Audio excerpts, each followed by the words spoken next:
बच्चों सभी को नमस्ते। गुरुग्राम यूनिवर्सिटी, गुरुग्राम गुरुग्राम विश्वविद्यालय आ, एक और गाइडलाइंस लेके आपके सामने इस प्रस्तुत कर रहे हैं। Re evaluation. री इवेल्युएशन बहुत सारे बच्चों का ये विषय है। तो बहुत सारे बच्चों का इशू ये भी है कि री इवेल्युएशन क्या होता है, कैसे होता है। तो उस प्रोसेस को लेके एक बार सभी को कैसे करना है वो भी आपके सामने पेश करेंगे अभी। तो पहले तो री इवेल्युएशन होता क्या है। तो रीइवेल्युएशन का मतलब है कि आपको अपनी आंसर शीट उस पर्टिकुलर सब्जेक्ट की दोबारा से चेक करवानी है किसी और इवेल्युएटर से। उसको उस प्रोसेस को हम रीइवेल्युएशन बोलते हैं। कि जैसे हम कोई भी आंसर शीट्स हैं, आप मान लिया थ्योरी के पेपर आपके 5 से पेपर है। 5 पेपर में से आप किसी एक पेपर में, 2 पेपर में, 3 पेपर में, 4 पेपर में और 5 के 5 भी आप रीइवेल्युएशन करा सकते हैं। उस रिवोल्यूशन का एक प्रोसेस है, वो समर्थ पोर्टल से ऑनलाइन होना है। उससे पहले कुछ हमें रूल्स एंड रेगुलेशंस हैं। तो वो rules and regulations, revolution examination December 2024 regular only. ये चीज ध्यान रखे, समर्थ पोर्टल पर जितना भी रिवोल्यूशन के लिए अप्लाई होना है वो आपका दिसंबर 2024 रेगुलर एग्जाम के लिए होना है। रीअपियर के लिए आप डायरेक्टली एग्जामिनेशन ब्रांच में बात करेंगे, समर्थ पोर्टल पर उसका अप्लीकेबल नहीं है।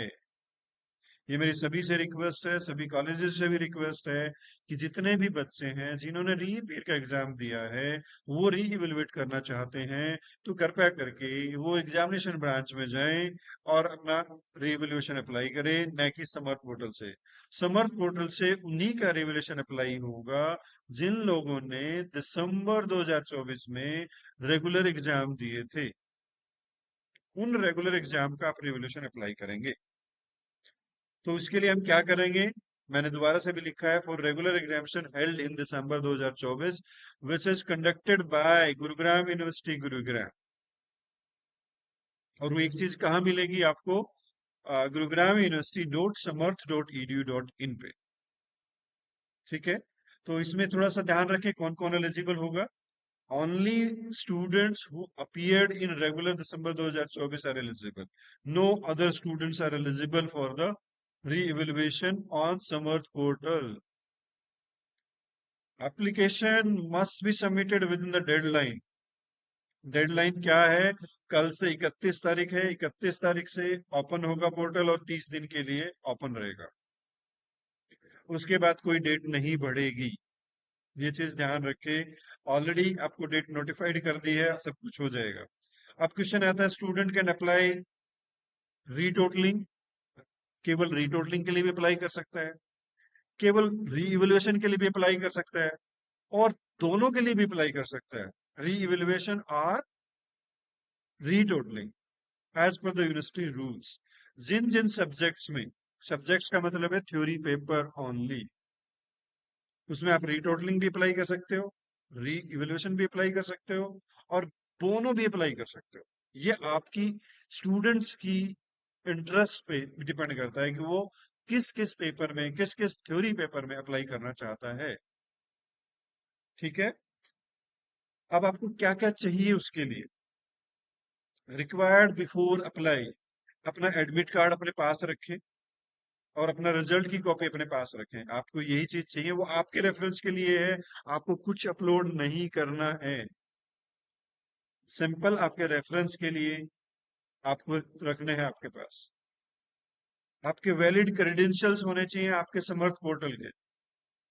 समर्थ पोर्टल का लॉगिन आईडी आपके पास होना चाहिए, जो कि आपका है रोल नंबर और एनरोलमेंट नंबर, और आपका पासवर्ड जो आपने बनाया हुआ है।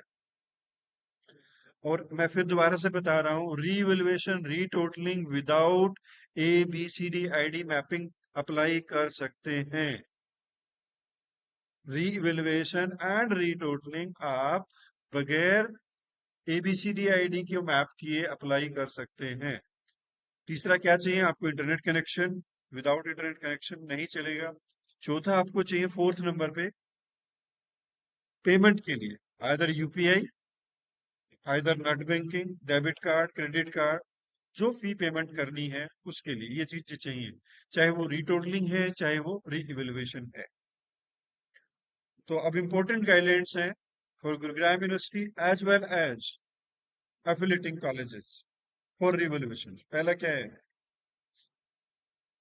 स्टूडेंट सेटिस्फाई नहीं है अपने एग्जामिनेशन रिजल्ट से, वो री अप्लाई कर सकते हैं रीचेकिंग ऑफ आंसर शीट्स, इसको हम री इवेल्युएशन कहते हैं बाय ए डिफरेंट एग्जामिनर। ठीक है, ऑब्जेक्टिव क्या है, to ensure transparency, accuracy and fairness in the evaluation process. This facility is available only to the regular students and its affiliating college only, जो दिसंबर 2024 में appear हुए हैं। अब क्या एलिजिबल है, क्या नॉट एलिजिबल है। Re evaluation is allowed only theory paper, ध्यान रहे इस चीज के लिए। Re evaluation is not permitted for किसके लिए, प्रैक्टिकल एग्जाम। जितने भी प्रैक्टिकल हुए हैं चाहे वो इंटरनल है चाहे एक्सटर्नल है, नहीं होगा उस पर एप्लीकेबल। इंटरनल असेसमेंट पे भी एप्लीकेबल नहीं होगा, वाइवा पे भी एप्लीकेबल नहीं होगा, प्रोजेक्ट वर्क पे भी एप्लीकेबल नहीं होगा, डिसर्टेशन वर्क पे भी एप्लीकेबल नहीं होगा, फील्ड वर्क पे एप्लीकेबल नहीं होगा, skill based add on courses पे एप्लीकेबल नहीं होगा। Online MCQ based exam if university allows, otherwise not applicable. Student can apply one or more theory paper, जितने भी थ्योरी पेपर्स हैं सब पे अप्लाई कर सकता है। ठीक है, और दूसरा एक कंडीशन गुरुग्राम यूनिवर्सिटी के कंडीशन में लिखा हुआ था, 20% student score less than 20% in a paper are not eligible for revaluation. Kindly cross check this instructions available on the Gurugram university Gurugram.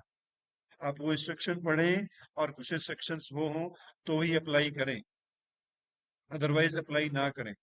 Revaluation की एक फीस है, वो आपको फीस पे करनी है ऑनलाइन ही समर पोर्टल से, और वो नॉन रिफंडेबल है under all circumstances.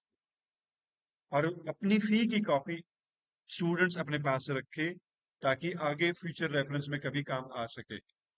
Otherwise portal से मिल जाएगी बट स्टिल रिक्वेस्ट है आप अपना कॉपी अपने पास रखें। Steps to apply Samarth portal, आप लॉगिन करेंगे, अगर लॉगिन आईडी और नहीं बना रखी है तो आप मेरी रिक्वेस्ट है लॉगिन आईडी बना लें, और इससे जो नेक्स्ट वीडियो आएगी उसमें डिटेल्ड, हाँ, आपको एक बच्चे का अप्लाई करके दिखाएंगे कि आप कैसे पेमेंट करना है, कैसे आपको डिटेल्स फिल करनी है, कैसे आपको चॉइस फिल करनी है कि मैं कौन से पेपर में अप्लाई कर सकता हूँ कौन से पेपर में अप्लाई नहीं कर सकता हूँ। तो इसमें अभी तक ये रूल्स है कि रीवैल्यूएशन क्या होता है, रीटोटलिंग का मैं इससे पहले वाली वीडियो में आपको बता चुका हूँ। तो कृपया करके मेरी रिक्वेस्ट है सभी कॉलेजेस से कि री इवेल्युएशन और रीटोटलिंग का वीडियो बच्चों के साथ शेयर करें, ताकि जितना कम्युनिकेशन गैप कम होगा उतना ही कॉलेज को भी परेशानी कम होगी, उतनी ही यूनिवर्सिटी को भी परेशानी कम होगी, ताकि हम एक आगे की तरफ बढ़े और सभी सॉल्यूशंस की तरफ बढ़े। थैंक यू, सभी का धन्यवाद, सभी को नमस्ते एक बार फिर, और सभी को मेरी रिक्वेस्ट है कि शेयर करें सभी बच्चों के साथ ताकि वो बच्चे इस चीज को देख के आपको आगे प्रोसेस कर सके। Thank you, thanks a lot, धन्यवाद, जय भारत।